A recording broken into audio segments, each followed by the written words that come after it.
Interest को calculate करने का हमारे पास जो दूसरा रास्ता है वो है कंपाउंड इंटरेस्ट। एक रास्ता है सिंपल इंटरेस्ट, दूसरा है कंपाउंड इंटरेस्ट।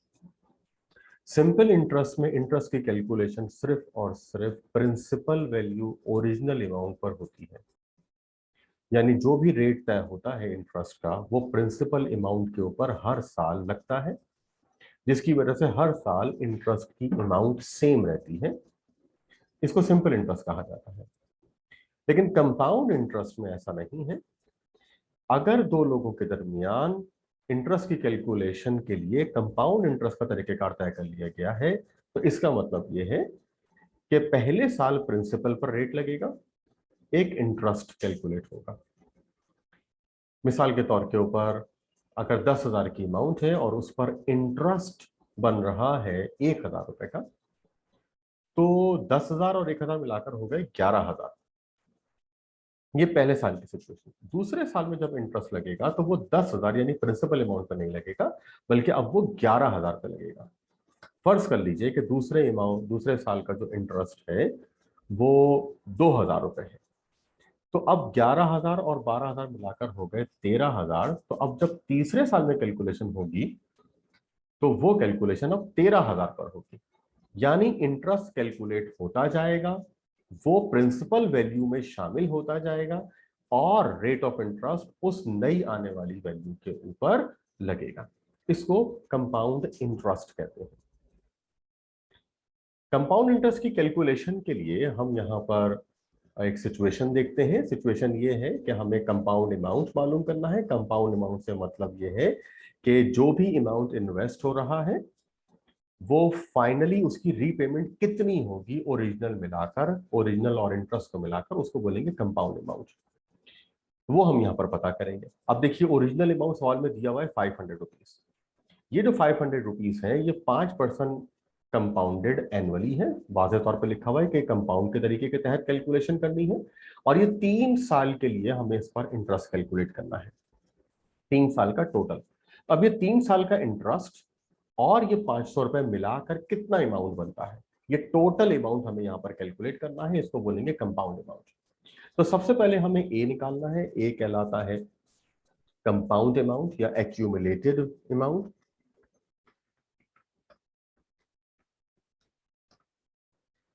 ये हमें यहाँ कैलकुलेट करना है। प्रिंसिपल यानी एक्चुअल अमाउंट जो बोरो किया गया है वो 500 रुपीज है। ये बोरोइंग 3 साल के लिए की गई है और रेट जो तय हुआ है ये 5% का है, यानी 5/100।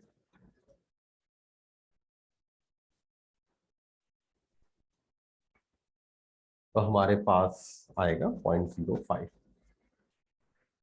अब हम कंपाउंड अमाउंट निकालेंगे। ओरिजिनल अमाउंट हमारा 500 रुपए है, जबकि फार्मूला हमारे पास क्या है कंपाउंड इंटरेस्ट, कंपाउंड अमाउंट निकालने का, A is equal to P1 plus RT।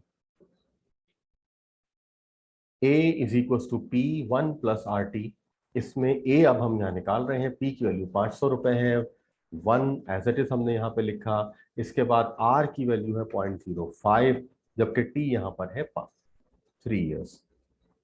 Solve करेंगे, फिलहाल 500 को ऐसे ही रहने देते हैं, और यहाँ पर जब ये दोनों प्लस होंगे तो हमारे पास आएगा 1.05 पावर 3।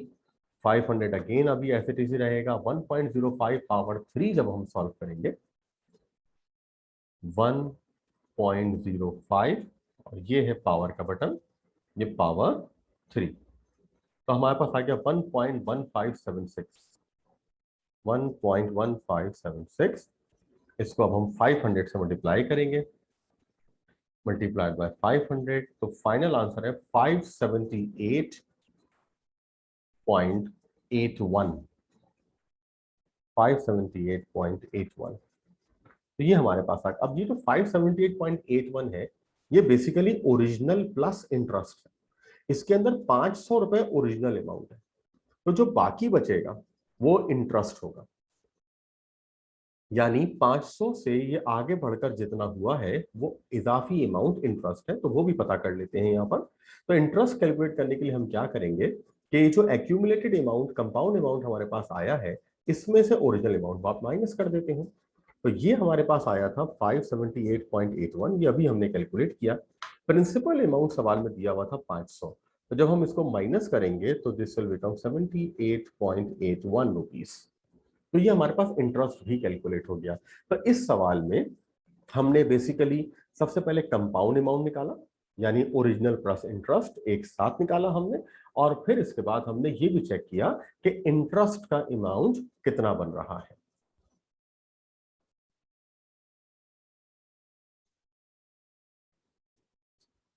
नेक्स्ट सिचुएशन देखते हैं, इसमें भी हमें कंपाउंड अमाउंट यानी ए ही कैलकुलेट करना है।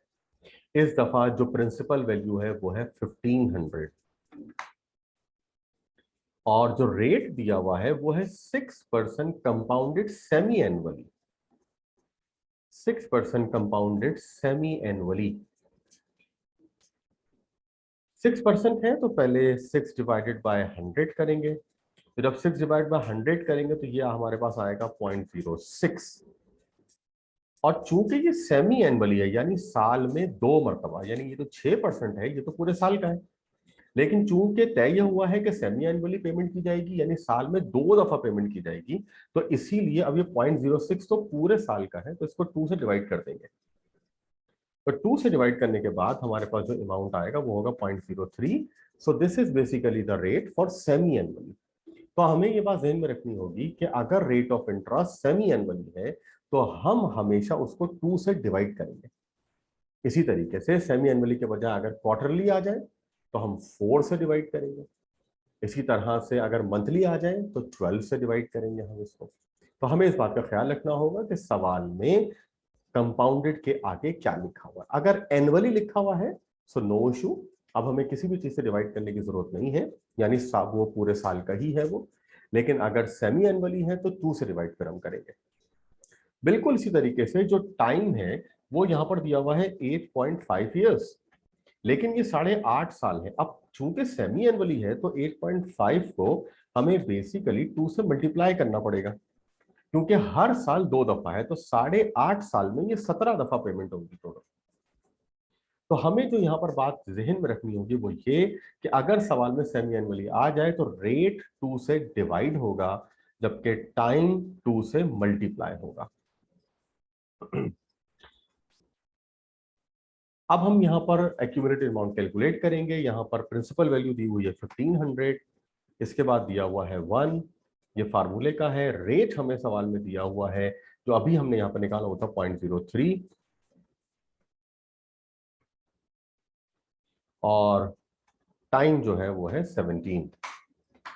सॉल्व करते हैं हम इसको। 15 फिलहाल ऐसे ही रहेगा 1500, और यहां पर जमा करके आएगा 1.03, पावर 17 फिलहाल एज इट इज रहेगी। मजीद सॉल्व करते हैं ये 1500। अब हम यहाँ पर पावर कैलकुलेट करेंगे तो 1.03, और ये पावर का बटन हमने दबाया 17, तो 1.6528, 1.6528। हम इसको मल्टीप्लाई करेंगे यहाँ पर 1500 multiplied by 1.6528, and the final answer is 2487.3। तो ये आ गया कंपाउंड अमाउंट। एक्चुअल अमाउंट जो यहाँ पर बोरो हुआ था वो 1500 का था, और ये 8.5 साल के बाद 6.5% कंपाउंडेड सेमी एनुअली इंटरेस्ट के साथ जो है ये बढ़कर 2487.30 रुपए हो जाएगा, क्योंकि जिसने बोरो किया है उसको इतना अमाउंट वापस करना पड़ेगा। यहां हमने सेमी एनुअली की सिचुएशन देखी, जिसकी वजह से हमने ये नोट किया कि अगर सेमी एनुअली सवाल में मौजूद हो तो रेट निकालते हुए 2 से डिवाइड किया जाएगा, और टाइम ईयर कैलकुलेट करते हुए 2 से मल्टीप्लाई करेंगे। बिल्कुल इसी किस्म की सिचुएशन अब हम यहाँ पर एक और देखेंगे। यहाँ पर हमारे पास अगेन कंपाउंड अमाउंट हमें कैलकुलेट करना है, और जो प्रिंसिपल वैल्यू है वो है 35,240। ईयर जो दिए हुए हैं वो दिए हुए हैं 3 इयर्स, जबकि रेट जो है वो है 8%, और ये 8% जो है ये कंपाउंडेड क्वार्टरली दिया हुआ है। अब चूंकि ये क्वार्टरली है तो सबसे पहले तो हमने यहाँ पर 8% लिया, तो हमारे पास आंसर आएगा 0.08। और क्वार्टरली की वजह से अब 4 से डिवाइड किया जाएगा यहाँ पर, तो फाइनल होगा 0.02। यही काम हमें टी में भी करना पड़ेगा। 3 इयर्स है, लेकिन चूंकि ये क्वार्टरली है तो 3 मल्टीप्लाइड बाय 4, आंसर आ जाएगा 12 टाइम्स। तो अगर सवाल में क्वार्टरली है तो टी जो है वो 4 से मल्टीप्लाई होगा और आर जो है वो 4 से डिवाइड होगा। सॉल्व करते हैं इसको। हमारे पास वैल्यू थी 35,240 रुपए। 1 हमारे पास दिया हुआ है फार्मूले का, और आर की वैल्यू 0.02 हमने यहाँ पर कैलकुलेट की है। रेट यहाँ पर जो है वो 12 है, टाइम्स 12 टाइम्स है। इसके बाद 35,240 रुपए एज इट इज है, और ये दिया प्लस करके हमारे पास आएगा 1.02 पावर 12 है। अब हमें पावर कैलकुलेट करनी होगी। 35,240 एज इट इज 1.02, और ये पावर का बटन है हमारे पास, ये दबाकर हमने ले लिया 12, तो हमारे पास आ रहा है 1.2682।